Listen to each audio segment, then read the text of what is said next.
So, some of you guys may have noticed that I'm mostly a solo queue player, and statistically speaking, most Overwatch players out there aren't really rolling 6 stacks, not even 4 stacks. There's a lot of times when you aren't able to find a group of friends that you're familiar with to play with you. And so the solo queue experience, I mean, that can feel like a game of chance, completely up to luck whether you guys won or lost. However, in the months of me playing competitive Overwatch, and a lot of it on solo queue, there are certain things that I've noticed that really helped me improve my chances at winning solo queue matches, and hopefully these tips help you guys out as well.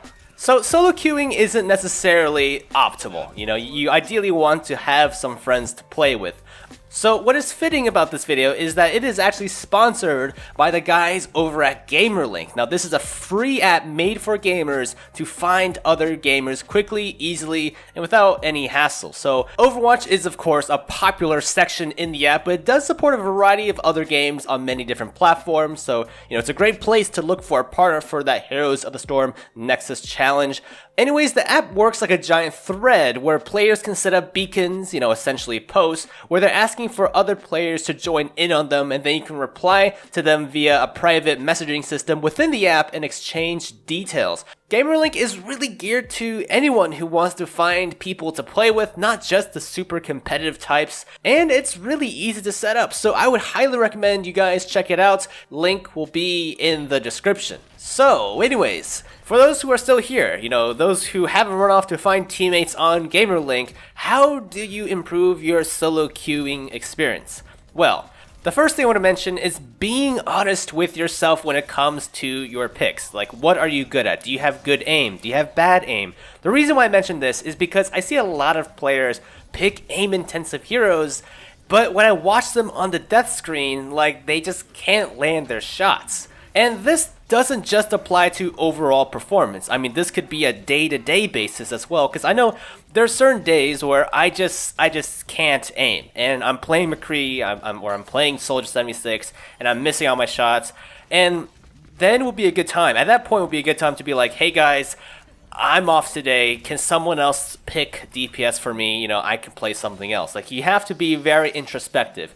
Now, the second tip is do not main a hero, try to have a good number of heroes that you feel incredibly comfortable with. Be a flex picker. Now, having one role, one hero that you play a lot could work out in like a 6 stack, right? Maybe you guys agree that, you will play Widowmaker and someone else will play, healer, and this person will play tank. In solo queue, you're gonna want to be flexible, all right? This is a ragtag team of randoms, right? So do not just, main one type of role or one particular hero, because counterpicking is a whole nother thing. That happens all the time because you can swap heroes in Overwatch. But just for your team's sake, just within the team cohesion, try to master heroes across a variety of roles. Now, typically for me personally, I like to pick heroes that are self-sufficient in solo queue. That would be heroes that have some decent damage, have self-healing, have utility, have some shutdown ability. So typically you'll see me play heroes like Roadhog, Zarya, Zenyatta, and on the DPS side, I like Soldier 76 a lot. I love Reaper. These are all heroes that can self-heal to some degree. I mean, Zarya has half her health as shield. Ana's another great one because she has hit scan for Pharah. You'll see me pick heroes that are very, very self-sufficient.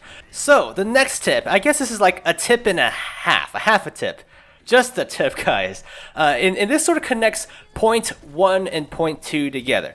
Learn how to aim well if you don't know already. I promise you guys, promise you guys, it will open up way many more doors for you in Overwatch. Just having basic shooter mechanics, know how to track enemies' heads, know how to 80-80 strafe. You will need to learn this because you will have to depend on yourself a lot of these times. And being able to do damage on the enemy in solo queue is invaluable. Being able to survive flankers is invaluable, especially if you're supporting. So, I guess tip number 2.5 is learn how to aim well if you don't already. Tip number 3, establish communication as early as you can with your team. Not everyone's gonna talk. Some people are shy, some people don't have mics, but at least they can hear you. And from what I've seen, there's gonna be like maybe 1 to maybe if you're lucky, 3 players who will communicate back with you. And so callouts are needed in Overwatch. It's a team-based game. It'll make things way easier than just typing things out. That's huge. Like, I hate it when people are in the spawn room in the middle of a game typing out something like, dude, just say what you're gonna say over voice chat. We're all in here. An example of how important communication is over voice is, say you're on attack, right? Attack does require a bit more coordination in my opinion, especially on the first point where usually it's like some sort of choke point. If you're on attack and you get a pick, you have to make sure you call it out to your teammates to push really hard. Use that momentum to win that point. The reason why I mention this is because a lot of people get wrapped up into the game too much and don't really watch the kill feed, don't really pay attention to the fact that the defense has 2 players down, that are dead. And so it is very important that you coordinate with your team. You don't have to be best friends or anything. You don't have to have a whole entire conversation. But if your team can hear you, that is good enough, at least for solo queue. Tip number 4, hero swap. Please, guys, if you're losing, don't give up. Just change heroes. This has won me so many games. There have been games where we just get absolutely obliterated for the first half of the match. And my first impression would be like, oh man, my team just sucks. But once we switch up heroes, switch up roles, even if it's just one hero, a lot of times it's just that one hero.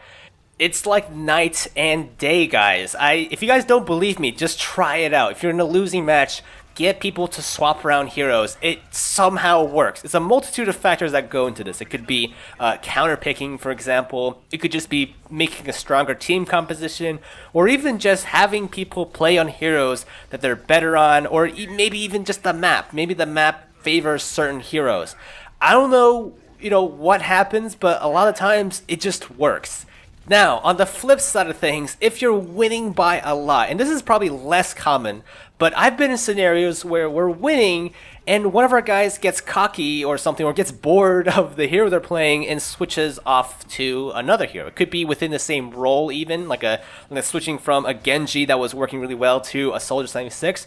And then the team composition sort of kind of crumbles a little bit somehow, some way, and we end up getting rolled in return. So, tip number 4, in short, make sure to hero swap or don't hero swap, depending on the situation.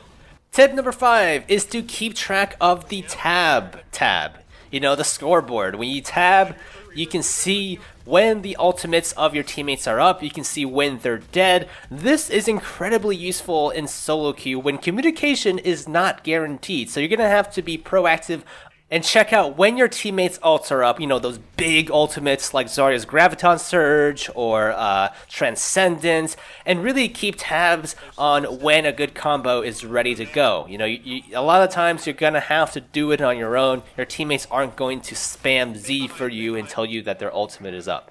Now, on the other side, you're going to have to keep track of when your teammates die. I've seen a lot of situations where people go into unfavorable situations, right? Or maybe stick around too long in unfavorable situations. Maybe perhaps they rush into a team fight not realizing that half the team is dead, or, it could be a situation where it's a bad team fight, it goes wrong, and the 2 remaining guys continue to fight on even though they could escape and they miss their chance to escape and they die.